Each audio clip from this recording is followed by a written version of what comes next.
Bem-vindo ao canal da Focus Consultoria e Treinamentos. Hoje nós vamos falar sobre um pouco sobre brigada de incêndio e proteção contra incêndio.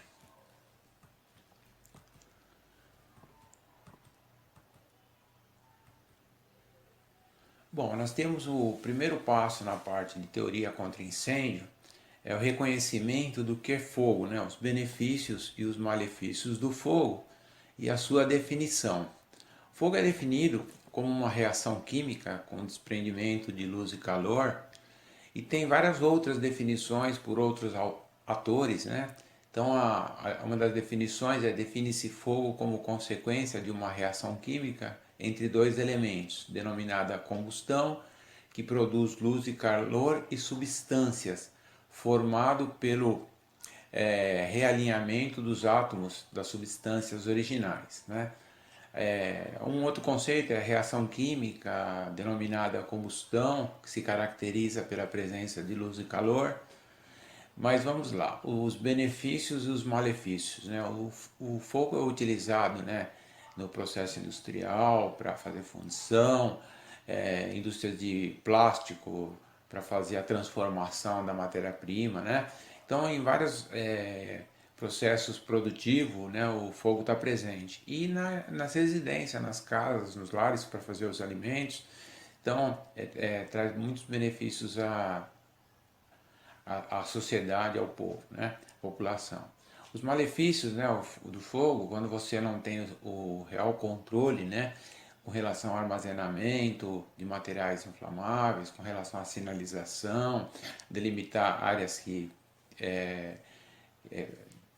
pode ter fonte de calor, fazer um mapeamento com relação a áreas classificadas, né, área de inflamáveis. Bom, e outra fonte de calor, a própria eletricidade que está presente em todas as instalações aí do campo, tanto residencial quanto nos negócios, nos empreendimentos e tudo. Então é importante saber fazer a prevenção contra incêndio e também tomar as ações para o combate de forma estratégica e tal.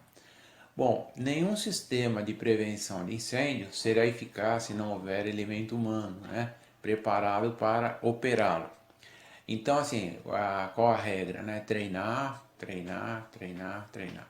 Sempre estar com as pessoas sabendo como atuar no momento de emergência, né? Este elemento humano, para combater eficazmente o incêndio, deverá estar perfeitamente treinado. É um erro pensar que sem treinamento, alguém por mais hábil que seja, né, por mais coragem que tenha e por mais valor que possua, né, seja capaz de atuar de maneira eficiente quando no aparecimento do fogo. Bom, os métodos preventivos. São métodos preventivos, né, utilizados a fim de evitar um princípio de incêndio, fazer a manutenção periódica na parte elétrica dos equipamentos que forem necessário para evitar o atrito entre as peças ou desgastes das mesmas. Não faça ligações elétricas improvisadas, chame um eletricista qualificado. Nunca use tomadas defeituosas, não sobrecarregar a rede elétrica, evitar o uso de benjamin e extensões de má qualidade, né? Tem aquele cabo PP, dupla isolação, tal. Então é importante. Desligue o equipamento elétrico diretamente na tomada, principalmente em caso de viagem. Não guarde equipamentos elétricos sem antes resfriar. Não substitua fusível por arame ou outro material, né? Então improviso, gambiarra sempre tem que ser evitado.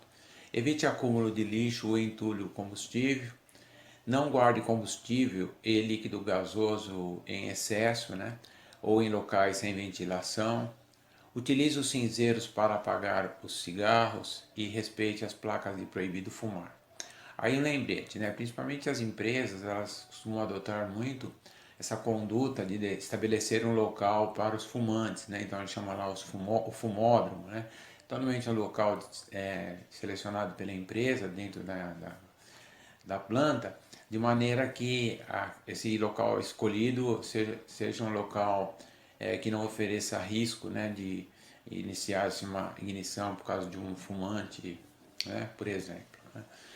Cuidado para não dormir com cigarro aceso, cuidado com o uso de velas, lampiões, fogos de artifícios e produtos químicos, né? Também lembrando que produtos químicos eles têm as reações de incompatibilidade e pode reiniciar uma ignição caso no uso de um produto químico quando você faz o armazenamento inadequado. Manter o material de combate a incêndio sempre em boas condições, né, de uso, de acordo com o planejamento ou a necessidade de cada empresa. Dar treinamentos a todos os funcionários, né, direcionado à prevenção e combate a incêndio. E atenção, né, a melhor forma de combater incêndio é evitar que ele ocorra, né? Isso sempre realizando uma boa prevenção. As causas principais de incêndio é falta de prevenção, falha na rede elétrica, pontas de cigarro mal apagadas, estocagem de material inadequado, né? Lembrando daquela questão com relação ao o que você pode armazenar, em qual volume, né? Também, e os tipos dos materiais com relação a o que é de compatibilidade e incompatibilidade de armazenamento de alguns produtos. Negligência do trabalho também, no trabalho também tem sido causa, negligência doméstica, acidente do trabalho, vazamento de gás, brincadeira de criança, balões, fogos de artifícios e ações criminosas também são causas de incêndio. E as causas naturais, como o terremoto, o próprio sol, né, e o vento. Na nossa atmosfera nós temos uma composição com relação aos volumes, né, o comburente, que é o oxigênio, sabendo que para que ocorra um acidente, para que ocorra um incêndio, né, ou que ocorra a combustão, o oxigênio deve estar a uma determinada porcentagem, né, no ar. Esta porcentagem presente na nossa atmosfera é de 21%. E a quantidade inferior a menos de 16%, não há presença, não há como manter a chama acesa ou sustentar uma combustão. Né? Então aqui nós temos assim uma forma discriminada, né? 77 de nitrogênio, 21 de oxigênio, 1% de vapor d'água e 0,93% por cento de argônio e 0,07 dos outros gases. Né? O triângulo do fogo, né? Para que haja fogo, né? O que é necessário para que haja fogo. Então, a necessidade dos três elementos, que é o calor, né? O combustível e o oxigênio. Né? Então, o combustível, né? Nós temos, que é o responsável que alimenta a chama, nós temos vários tipos de combustíveis, né? Madeira, papel, plástico, borracha, tecido, cera, tanto são os líquidos inflamáveis, os gases, né, inflamáveis. Então, o combustível é um dos elementos aí que compõem o triângulo do fogo. Né? E aí, um outro elemento é o calor, que é a fonte de ignição. Né? Então, muito comum as pessoas falam que o fumante ele é um incendiário em potencial, porque ele já carrega sempre o cigarro, o fósforo, o isqueiro para os lugares que vão. E muitas empresas acabam, principalmente empresas inflamáveis, né, que é a indústria de petróleo, a indústria que tem armazenamento de inflamáveis, orientam os funcionários na entrada com relação à proibição de entrada de isqueiro, de qualquer fonte de calor. E um outro elemento é o oxigênio, né, que está presente aí na atmosfera, né, que intensifica, né, que alimenta a chama também e para que haja o fogo a necessidade desses três elementos. Né? Aí nós partimos, aí nós estávamos falando sobre o triângulo do fogo, né? Então nós vamos para o tetraedro, o quadrado do fogo, né? Com seus componentes. Então aqui a gente já vê que está presente a questão do combustível, né? Está presente o calor e o oxigênio. Né? No quadrado do fogo, a gente estamos citando aqui de um quarto elemento, né? Que para que haja o fogo, existe uma reação, né, que a gente chama reação em cadeia. O que vem a ser a reação em cadeia? Né? A reação é o que se processa durante o fogo, né, produzindo sua própria energia de ativação, que é o calor enquanto houver suprimento de combustível, né, e do oxigênio, e material combustível para queimar. Então, naquele momento que está ocorrendo aquele desprendimento de calor, aquele desprendimento dos gases emanados quando um combustível qualquer está sendo queimado, nós está se falando de um processo da reação em cadeia, que para que haja combustão, né, tem que ter assim, o aquecimento suficiente, né, e o desprendimento dos gases, porque na verdade a matéria em si não é ela que queima, são os gases desprendidos, né, da matéria. Um bom exemplo assim disso é quando você queima a madeira, né, mesmo no palito de fósforo, você vê que começa a desprender um líquidozinho e aqueles gases emanados que estão dentro desse processo da reação em cadeia, né? Ou mesmo um papel que primeiro começa a amarelar, né, para depois só liberar os gases e entrar em chama em seguida. Bom, aqui depois nós temos falar um pouquinho sobre combustão, né? É a reação química entre corpos, muito frequente na natureza, né? O fogo, né, exemplo aí. Durante esta reação química entre o combustível e o comburente, ocorrerá a combinação dos elementos químicos, originando outros produtos diferentes, né? Porque onde tem lá o fogo, a gente tem a presença sempre, né, da fumaça, né, do calor, dos gases que vão sendo liberados, da chama ou incandescência, né, que é a chama em si, a chama aberta que está fazendo a queima, naquele processo de quando está tendo um incêndio ou mesmo quando está pegando fogo em algum material. A fumaça é uma mescla de gases, partículas sólidas e vapores d'água, né, que ocorrem durante o processo da queima. E aí algo muito importante é com relação à cor da fumaça, ela serve de orientação prática, indica o tipo de material que está sendo decomposto na combustão, que está sendo destruído, que está sendo consumido durante a combustão, né? E então a fumaça, a branca ou cinza clara, né, nos indica que é uma queima de combustível comum, exemplo, madeira, tecido, papel, o capim, né? A fumaça branca. A fumaça negra ou cinza escura é originária de combustão incompleta, geralmente produtos derivados de petróleo, tais como graxa, óleos, pneus, plástico e etc. A fumaça amarela ou vermelha, né, já nos indica o tipo do produto combustível, né, que em relação aos seus gases, né, são altamente tóxicos, né, são os produtos químicos que liberam uma grande quantidade na fuligem da fumaça,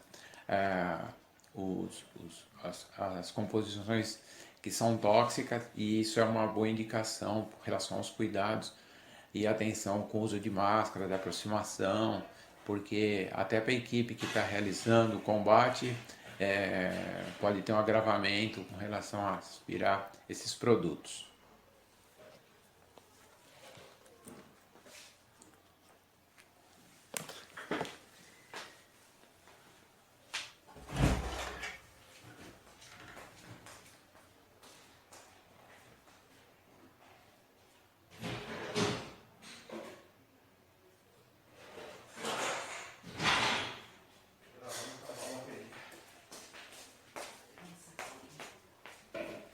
Aproveita.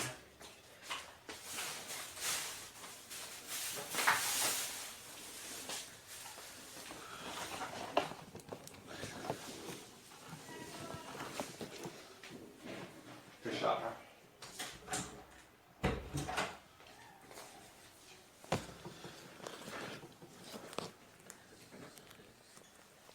Bom, combustível é todo material que queima, né? Então aqui nós temos o papel, a madeira, o plástico, a borracha, né? E que então são sólidos, líquidos ou gasosos, sendo que os sólidos e os líquidos se transformam primeiramente em gás, né? Pelo calor e depois se inflamam. É aquele mesmo processo que se falou ali sobre reação em cadeia, né? Um exemplo aqui, os sólidos, né? São A madeira, o papel, o plástico, o tecido, o algodão, borracha, né? E etc. O estado físico da matéria, né? A matéria é tudo que tem massa e ocupa lugar no espaço. A matéria é a substância que liberará radicais livres para que possa ocorrer a combustão. Portanto, devemos verificar que podemos encontrar a matéria-prima em três estados físicos, né? Então, estado sólido, estado líquido e estado gasoso. O estado sólido é o estado da matéria ao qual os átomos oscilam em torno de posições fixas, né? Então, exemplo, o papel, a madeira, o ferro, o aço, o tecido, né? E o estado líquido é o estado da matéria onde as moléculas dotadas de grande mobilidade fazem-no tornar tomar a forma do recipiente que o contém, né? Então, a gasolina, a água, petróleo, o álcool, o etanol. Então, os líquidos, né, eles pegam o formato do recipiente que o contém. E o estado gasoso é o estado da matéria onde o volume do recipiente é ocupado por todas as moléculas desta, né? O hidrogênio, o hélio, o gás acetileno, o metano, o butano, o propano e etc. Bom, as condições propícias para a combustão. Além dos elementos essenciais do fogo, há a necessidade de que as condições em que esses elementos se apresentam sejam propícias para o início da combustão, né? Se uma pessoa trabalha em um escritório iluminado com uma lâmpada incandescente de 100 watts, além disso ela fuma, haverá no ambiente combustível, que a mesa, a cadeira, o papel, né, no escritório, por exemplo. O comburente, que é o oxigênio que já está presente no ambiente, né, de trabalho, e o calor representado pela lâmpada e pelo cigarro aceso, né? Apesar desses três elementos estarem presentes no ambiente, só ocorrerá o incêndio se por distração da pessoa da pessoa esta encostar o papel no cigarro, né?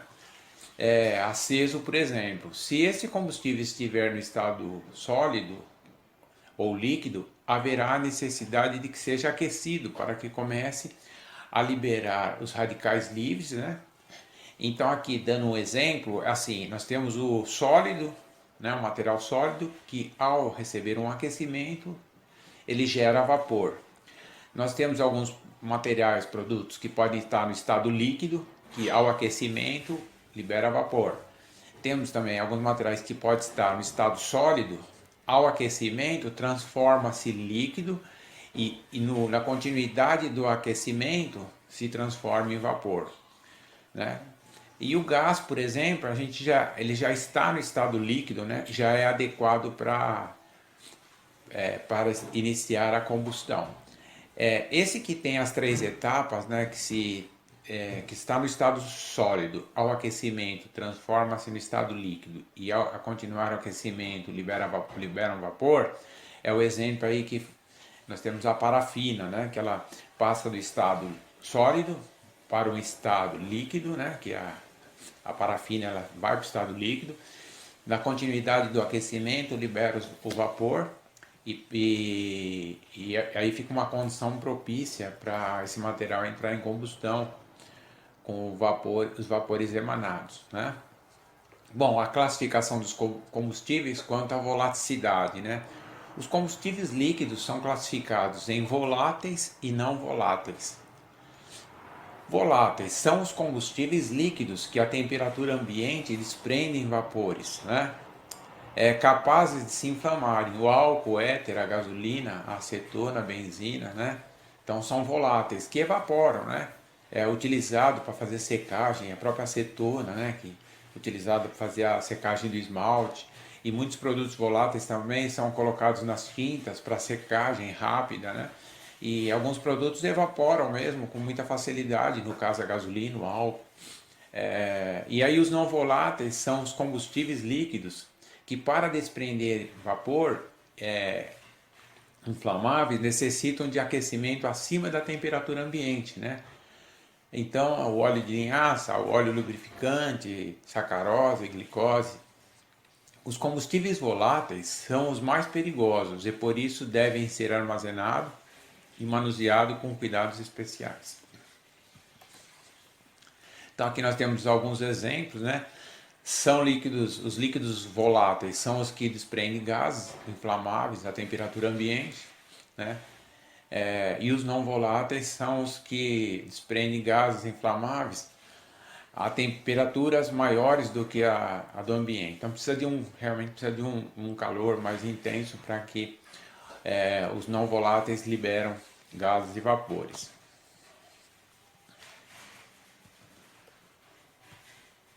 Aqui nós temos os gases, né? Os combustíveis gasosos, gás que é feito de petróleo, tem o gás butano, o etano, o propano, né? E eles já estão na condição propícia, né? Aqui nós temos o comburente, que é o oxigênio, né? É o elemento ativador do fogo, que se combina com os vapores inflamáveis dos combustíveis, dando vida, intensificando as chamas, possibilitando a expansão do fogo, né? Que é assim, até é importante assim ressaltar, por ser um gás oxidante e o oxigênio, né? Ele não combina, por exemplo, com alguns agentes, né? Então é uma mistura explosiva se você oxigênio combinando assim, misturando com graxa, né? Então você tem uma mistura explosiva, né? Então é um risco muito grande, importante sempre quando você armazenar os cilindros de oxigênio, acetileno, os outros gases que se tem na empresa, separados, sempre com um capacete de segurança acoplado quando o cilindro está fora do uso, e também não solto, né? Sempre preso por sistemas de travamento, né? De maneira que tenha bastante estabilidade para evitar a queda desses cilindros. Bom, o calor, né? O calor é a forma de energia, né? É o elemento que dá início ao fogo. É ele que faz o fogo se propagar ou iniciar assim, a combustão, né? Inicia-se o incêndio onde você tem uma chama acesa, né? A gente chama uma chama aberta, né? O fogo pode se propagar de diversas maneiras, né? Pelo contato da chama com outros combustíveis, né? Através do deslocamento de partículas incandescentes, pela ação do calor, né? Então, assim, são os meios, né, de propagação de incêndio. Pode se ocorrer de várias maneiras, né? Nós temos aqui as classes de incêndio, né? Madeira, classe A, madeira, papel, plástico, algodão, borracha. São os materiais sólidos, né, que queimam em superfície e profundidade e deixam cinza como resíduo. Depois nós temos os líquidos inflamáveis, que são líquidos inflamáveis, só queimam em superfície e não deixam resíduo. E depois nós temos os incêndios da classe C, que são os materiais elétricos energizados, né? E a classe D, metais pirofólicos, né? Como alumínio, magnésio, manganês, são alguns metais aí, hélio, metais que fazem parte dos materiais pirofólicos, né? Então, como eu dito anteriormente, os materiais da classe A queimam em superfície e profundidade, são os materiais sólidos, né? E deixam brasa e cinza como resíduo, né? Então, aqui é um bom exemplo, a gente tem o carvão aí do incêndio, que o fogo, inclusive, em incêndios onde tem madeiramento, é muito rápido, né? Porque você tem uma carga de incêndio, assim, um volume de incêndio que é fácil pegar fogo e não é tão retardante que nem na alvenaria ou nas estruturas metálicas, mas é um exemplo aqui de materiais da classe A. Esse tipo de incêndio é extinto principalmente pelo método resfriamento, né? Então, com o uso de água, hidrantes, extintor de água mesmo, espuma, através de jato pulverizado, né? E depois nós temos os incêndios da classe B, né, que se caracteriza por fogo em líquidos inflamáveis, né, que queimam em superfície e não deixam cinza como resíduo. Esse tipo de incêndio é extinto pelo método abafamento, né? Se às vezes é um recipiente, você coloca uma tampa em cima, que nem ali ele molhou uma toalha, torceu bem a toalha e fazer a cobertura, né, dessa área na superfície dentro da frigideira, desse recipiente que está em combustão. Lembrando, sim, não pode jogar água em hipótese alguma, porque vai provocar um deslocamento, né? Então, acho que é boilover, né, que eles falam, então joga essa quantidade de óleo, esse material que está queimando, pegando fogo, ao contato com a água, vai haver uma projeção, né, de diferença de temperatura, e para deslocar essa água para fora da frigideira, vai todo aquele óleo, aumenta a chama e é um alto risco. Incêndio classe C, né, caracteriza por fogo em materiais e equipamentos elétricos energizados, né? A extinção só pode ser realizada com agente extintor não condutor de eletricidade, né, podendo ser o pó químico seco, ou então o ideal é o extintor de CO2, que é o gás carbônico. Mas um detalhe de extrema importância, nunca utilizar agente extintor que contenha água, né, como extintor de água, mesmo hidrante ou extintor de espuma, por ser condutor de eletricidade, e oferece risco, alto potencial de risco a quem estiver manuseando e não pode ser utilizado. Por isso a importância do treinamento e reconhecer, saber o tipo de extintor, as classes de incêndio. Bom, materiais da classe D, né? Caracteriza-se por fogo de materiais pirofórico como alumínio, antimônio, magnésio, sódio e etc. São difíceis de ser apagados, né, sendo necessário o uso de pó químicos especiais, né. Esse tipo de incêndio é extinto pelo método de abafamento. Nunca utilize extintores de água nem espuma, né. Normalmente esses extintores, extintores especiais, né, é a base de cloreto de sódio, né, e é o extintor que deve ser utilizado no combate desses tipos de incêndio. Bom, a transmissão do calor, né? O calor transmite-se por condução, convecção e radiação. Então nós vamos ver os métodos, os meios de transmissão do calor, né? E o que vem a ser cada um desses tipos de meios de transmissão. A condução é o tipo de transmissão de calor que transmite a temperatura de molécula para molécula, né? Então na própria figura é como se fosse uma barra, então tem uma barra de ferro, uma barra de arame, e você aquece uma das extremidades, né? Aí eu poderia citar aqui na outra extremidade, se você colocar um pouco de margarina ou alguma coisa, com aquecimento vai derreter o material na outra extremidade. Então é uma forma de transmissão do calor. Muito importante ter esse conhecimento dessas técnicas, dessas condições, porque muitas vezes você é chamado para fazer a liberação de um serviço de solda, um serviço de corte com acetileno, com maçarico, de um equipamento, de uma máquina, e aí existe, né, na atividade o calor que ele poderia radiar, se transmitir, né, pelas moléculas na parte metálica e acabar provocando um incêndio num reservatório que essa máquina pode ter de algum inflamável. No carro, por exemplo, é um risco muito grande. Às vezes vai levar o carro numa funilaria e a pessoa está fazendo um trabalho pelo método, né, de transmissão de calor, pode acabar pegando fogo no tanque de combustível. Então é uma das formas de transmissão. A outra forma de transmissão do calor é a convecção, né? A convecção, na verdade, são deslocamento de massa de ar, né? De ar quente que se desloca, todo o ar quente sobe, né? Então ele acaba atingindo o fogo que começou no primeiro andar, o primeiro caminho mais curto, mais de acesso, que é essa massa de ar quente, ela vai se deslocando até encontrar um material que tenha fácil inflamabilidade e a gente tem uma transmissão do calor de um ponto para outro, né? A massa de ar quente sobe e encontra uma massa de ar fria. Como os dois corpos não se ocupam no mesmo lugar no espaço, há a formação de looping, né? E o ar quente e ar frio, a temperatura do ar quente pode atingir o ponto do fulgor de alguns materiais que estão lá, que a gente vai ver adiante o que é o ponto de fulgor, né?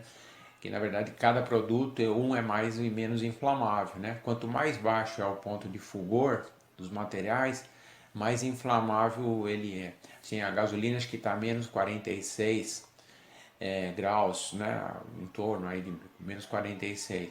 Aí você vem aqui já o diesel, o querosene já tem pontos de fulgor muito mais alto, né? Então a gasolina é mais inflamável.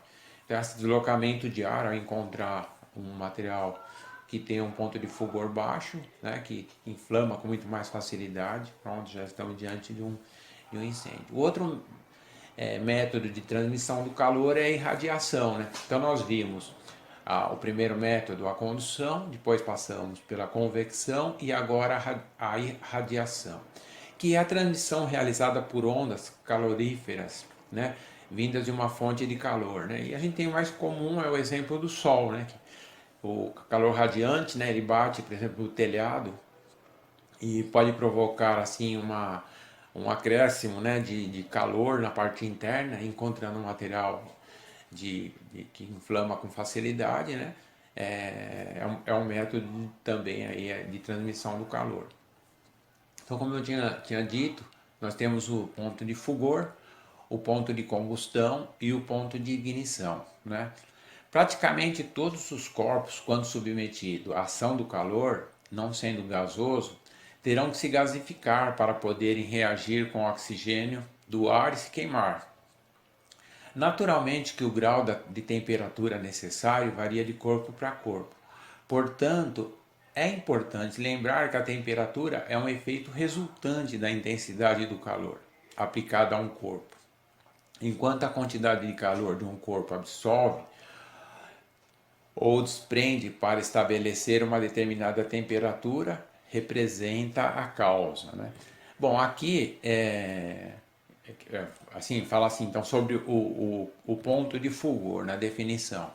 O ponto de fulgor é a temperatura mínima na qual um corpo começa a desprender vapor e que se inflama ao contato com a chama. Afastando essa chama, o fogo se apaga devido à insuficiência na quantidade de vapores liberados, né?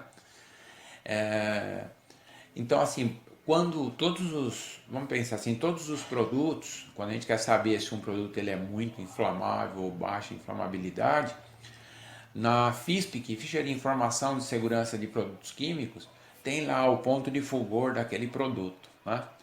Então, o que se observa na FISP? Se o ponto de fulgor daquele produto é muito alto ou se é muito baixo, né? Quando o ponto de fulgor é muito baixo, significa que aquele material ele é mais inflamável, às vezes ele está lá como altamente inflamável e tal. Por quê? Tem um ponto de fulgor baixíssimo, né? Assim, para tentar demonstrar para vocês mais ou menos como que é visto o ponto de fulgor, é feito em teste como um laboratório de química, né? Então ele pega os produtos, passa aquele produto por um determinado aquecimento e dali eles conseguem mapear os pontos de fulgor dos diversos produtos que existente aí na cadeia da relação de produtos químicos disponíveis no mercado, né? Mas é um bom exemplo de mostrar assim, um ponto de fulgor, às vezes num treinamento de brigada de incêndio, né? A gente faz aquela tocha e você leva a tocha para fazer o aquecimento lá do Maracanã, do lugar que vai fazer o treinamento com o pessoal. E aí você dá um aquecimento, começa a liberar gás, o óleo com produtos, o material que está para fazer o treinamento. E quando você tira a tocha, o fogo lá se apaga, né? Então é um bom exemplo de, como dito aqui a explicação, né? A temperatura mínima a qual os corpos começam a desprender vapores e que se inflama em contato com uma chama externa, né? Afastada a chama, o fogo se apaga. Então assim, eu não conseguia acender lá o Maracanã, o lugar que tinha inflamáveis para que eu iniciasse o treinamento. Então é necessário ficar mais tempo, dar maior aquecimento para aquele produto começar a liberar vapores, né? E iniciar o fogo de maneira que ele se sustente, né? Então, o ponto de fulgor ele tem esse papel aí. Aí depois nós temos o ponto de combustão ou de inflamação. É a temperatura mínima na qual os vapores de combustíveis se formam com rapidez em quantidade suficiente para sustentar a queima, bastando para isso que entre em contato com uma fonte de ignição. Então, No primeiro exemplo, quando eu tiro a fonte de calor, o fogo se apaga. Já nesse segundo exemplo, né, no ponto de fulgor, quando eu tiro a fonte externa de calor, o fogo se apaga. Já no ponto de combustão, o simples contato da chama externa, o fogo já se mantém, mesmo que eu tire essa chama, né, essa fonte de calor, né? E aí nós temos depois a temperatura ponto de ou temperatura ponto de ignição ou temperatura de ignição. É uma temperatura que só os vapores desprendidos, né, de um combustível entram em combustão apenas com o contato do oxigênio. Nem requer uma fonte de calor externa, né?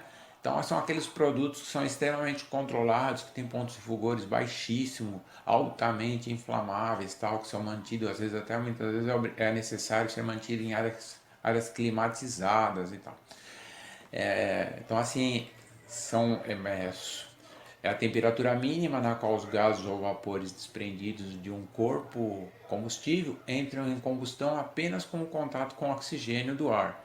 Portanto, independente de contato com uma fonte de ignição, né, uma fonte de calor.